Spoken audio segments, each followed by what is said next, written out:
Hoje, você vai conhecer a história de um dos maiores nomes que a música sertaneja já teve. Um artista que nasceu no coração de Goiás, encantou o Brasil com a sanfona e deixou um legado que jamais será esquecido. A história de um menino que começou tocando bailes na roça e se tornou simplesmente o rei da sanfona. Fique até o final, porque essa trajetória é cheia de glórias, viradas de destino, grandes conquistas e um fim que vai mexer com você. Em Jataí, Goiás, 4 de agosto de 1939. Nascia ali Ivone Ferreira Dias, o menino que, anos mais tarde, o Brasil inteiro conheceria pelo nome de Voninho. Aos 12 anos, quando muita gente ainda estava descobrindo o mundo, ele já animava bailes na roça, em Rio Verde e por todo o sudoeste goiano. A sanfona parecia ter nascido com ele.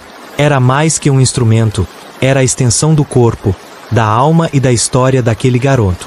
A fama regional foi crescendo, e em 1963 ele conheceu os irmãos Orlando e Orenci.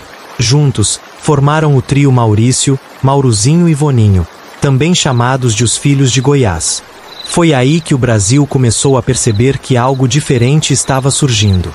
Em 1966 saiu o primeiro compacto, e no ano seguinte outro, que abriu as portas de vez. A gravadora Califórnia apostou no trio, que lançou 5 discos e conquistou um público fiel. Mas o destino ainda tinha muito mais guardado para Voninho. Em 1970, o trio foi contratado pela Continental e gravou 7 discos. E foi em 1973 que veio o primeiro grande estouro, Amor Distante, um sucesso absoluto que ultrapassou mais de 100 mil cópias vendidas, garantindo ao trio seu primeiro disco de ouro. O nome Voninho começava a brilhar com força. Mas em 1975, ele decidiu seguir outro caminho. Deixou os Filhos de Goiás e se uniu à dupla Carlito e Baduy. Juntos, formaram os Reis do Batidão. E que fase foi essa?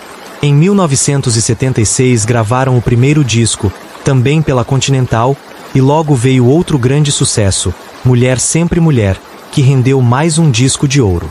Os shows eram disputados, os circos ficavam lotados, e além da música, eles ainda levavam ao palco a peça teatral estilo Bang Bang chamada Os Três Homens Maus.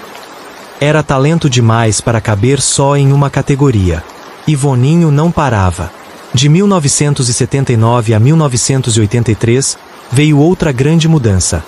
Agora ao lado das cantoras Ana Lúcia e Luciana, formaram o trio Irmãs Freitas e Voninho. Os seus sucessos que marcaram época, o maior deles, foi Me Leva. Era impossível falar de música sertaneja no Brasil sem mencionar Voninho naquela época. Mas ele não era apenas parceiro de grandes nomes. Ele próprio era uma estrela solitária quando queria ser. Em sua carreira solo, gravou 21 discos instrumentais, com destaque absoluto para a música Dois Pra Lá, Dois Pra Cá, do álbum Rei da Sanfona, de 1980. Esse disco colocou Voninho no topo. Em 1981, ele se tornou o primeiro sanfoneiro do Brasil a ganhar um disco de ouro com um álbum instrumental. Um feito histórico. E tinha mais. Voninho era figura constante em programas lendários de rádio. Participou das atrações de Edgar de Souza na Rádio Nacional de São Paulo, dos programas Linha Sertaneja Classe A, nas rádios Record e Capital, e dividir o microfone com Zé Bétio, o maior fenômeno do rádio sertanejo, foi só mais uma prova da grandeza desse artista.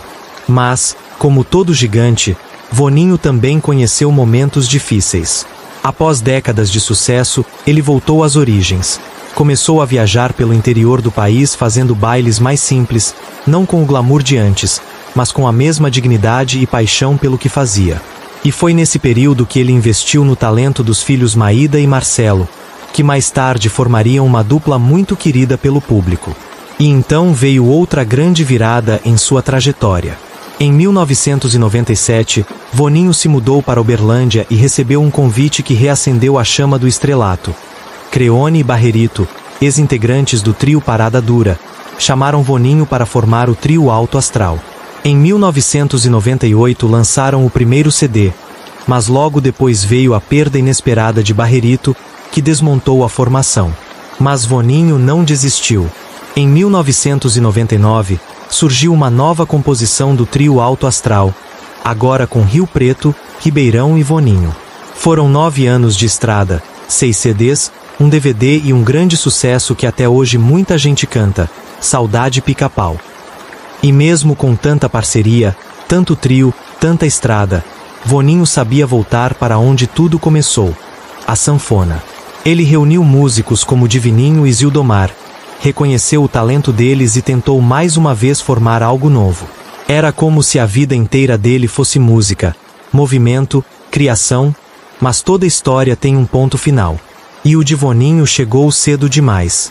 Foi apenas depois de tudo isso, décadas de dedicação, discos de ouro, shows pelo Brasil, parcerias que ficaram para sempre na memória do público, que o país recebeu a notícia que ninguém queria ouvir. Em 23 de abril de 2008, em Goiânia, o Brasil perdeu seu maior sanfoneiro. Voninho se despedia deste mundo aos 68 anos, vítima de dengue hemorrágica. Uma carreira de 42 anos, mais de 50 discos gravados, centenas de sucessos e milhões de corações marcados. Hoje, Voninho continua vivo, e não é só nos discos antigos ou nas fotos guardadas, não. Ele vive na memória dos fãs, no carinho de quem cresceu ouvindo sua sanfona e, principalmente, em cada músico que se inspira no jeito único que ele tinha de tocar. Porque tem artistas que passam pela música, mas tem outros que viram parte dela. E o Voninho é exatamente isso, um pedaço da própria história do sertanejo. E eu quero muito saber de você. Qual música do Voninho marcou a sua vida? Qual foi aquela canção que te emocionou, que te acompanhou num momento especial, ou que te fez entender o tamanho desse talento? Deixa aqui nos comentários, eu vou gostar demais de ler cada relato, cada lembrança, cada história que esse gigante ajudou a escrever. E olha, se você gostou desse vídeo, não esquece, se inscreve no nosso canal, deixa seu like, ativa o sininho e continua com a gente nessa viagem incrível pelo universo dos maiores ídolos do sertanejo raiz. Aqui, cada vídeo é uma homenagem, uma memória, um pedacinho da nossa cultura sendo contado com carinho. Obrigado pela companhia de sempre. Um abraço bem apertado. E até o próximo vídeo.